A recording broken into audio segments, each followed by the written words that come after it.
Tonight on Golf Central, 1 week after a Hollywood ending, the star appeal continues in the Sunshine State. Find out what Adam Scott is working on in hopes of successfully defending his title in the Honda Classic. Plus DJ, Day, Rory, or Spieth, they all have major titles. They've all been world #1. But which of these megastars is the best when they're all playing at their peak? And the par threes get all the attention, but the Bear Trap's middle hole offers plenty of bite. Our three-part series on the 3 treacherous holes continues right now on Golf Central.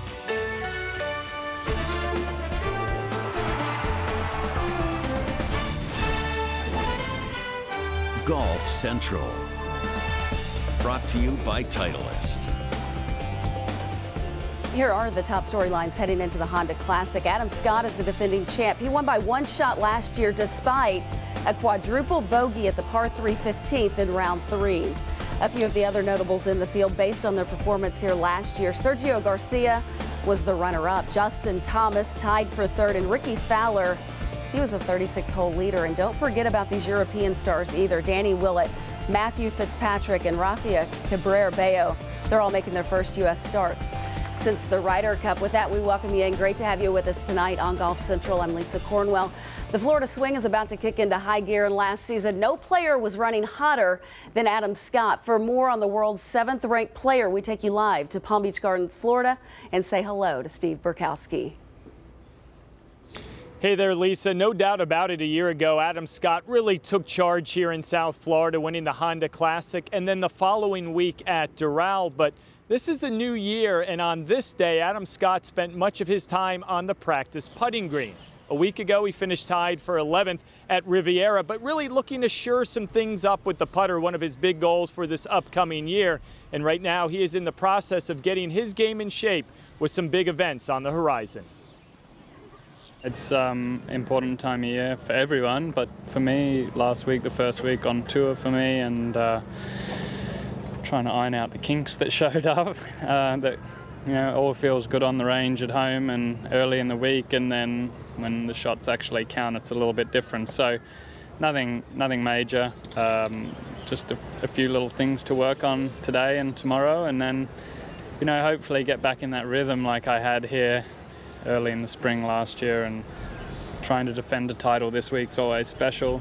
Good feelings on the course, even the few holes I played today. It was feeling great out there, so looking forward to this week very much. What is it like coming back to a place where you won? It was the first of 2 in a row. Yeah, I just saw so many good shots here last year, especially on some of the demanding driving holes here, and if you can hit good shots off those tees, you're well in front of most of the field, because there's a few stretches of holes on the front and the back that can really sneak up on you, and if you don't play them well, it's a grind to even make a par. So if I can draw on that good experience and the good vibes from last year, then hopefully hit a few extra fairways this week and not have to work so hard.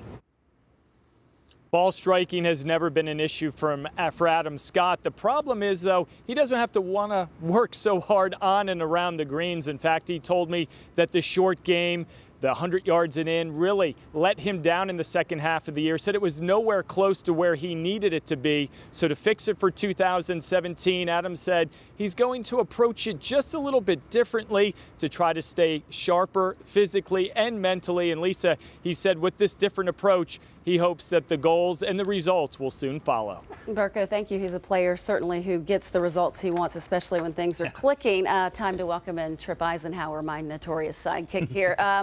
Look, we've talked at length about how surprised you were to see Adam play so well early in the season last year because of that anchor ban going into effect, though it didn't phase him. Well, it did early. He didn't play all that well at Sony, and then, when he got a nice finish at LA, and then he obviously played great here. But the thing about Adam Scott this year, if you look at his numbers, now believe this or not, Adam Scott is #1 in strokes gained putting on the PGA Tour. Yes, you heard that, and he doesn't have a win. Why does he not have a win?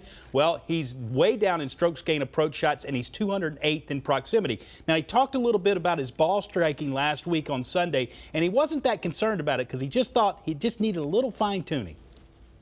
No, it's pretty simple. I was just hitting it sideways. So I just need to get on the range and do some work. I think my alignment went out, and you know, when you're looking somewhere and the ball's going elsewhere, it's hard to fix on the course. So I think a good range session is in order, and hopefully that straightens it out. Well, and Adam Scott's never far away from hitting it really solid. And alignment usually is where it goes wrong for Adam. But if we look at how his numbers stacked up last year when he won here, remember, one of those few players to ever make a quadruple bogey and go on to win the tournament. Yeah, the first player since Phil Mickelson. Look at that.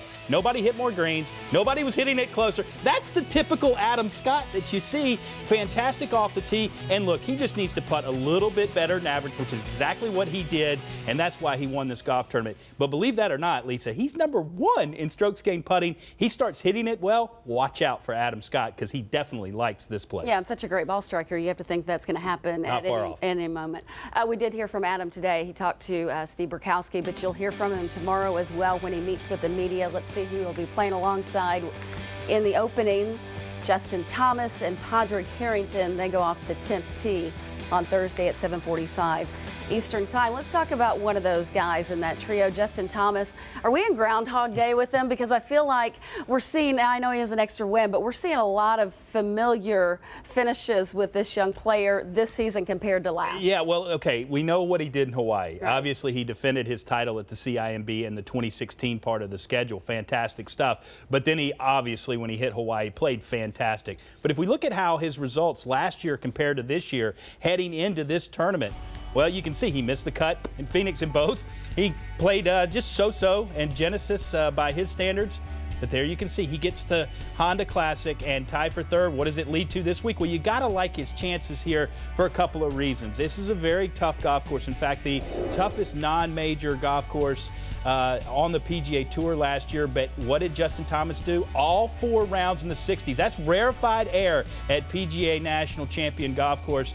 As I mentioned, the toughest non-major par 70 on the tour. It usually is. But why does he play well here? I think it's because he makes so many birdies and he shoots so many low rounds. In fact, since the start of the 2014 season, no one has more rounds of 67 or better than Justin Thomas. Who's second in that list? Jordan Spieth. So that tells you the kind of company he's keeping. Nobody's made more birdies in that time frame. So when you're making a lot of birdies, you can afford to make a few mistakes here and there on this golf course, which inevitably you will, because it is a stern test from the start all the way to the finish. And he's always interesting to watch because opposite of Jordan Spieth, who you mentioned, he's extremely aggressive and he's getting more confidence. So yeah, definitely going to be fun to watch him play once again. Well, Justin Thomas and Sergio Garcia, they continue their red hot starts to 2017 as they head to Florida to take on Jack Nicklaus's infamous Bear Trap. Our coverage of the Honda Classic begins Thursday at 1 p.m. Eastern on Golf Channel and continues Saturday at 3 on NBC. Much more still ahead. We go back to PGA National for an in-depth look at one of its most difficult tests,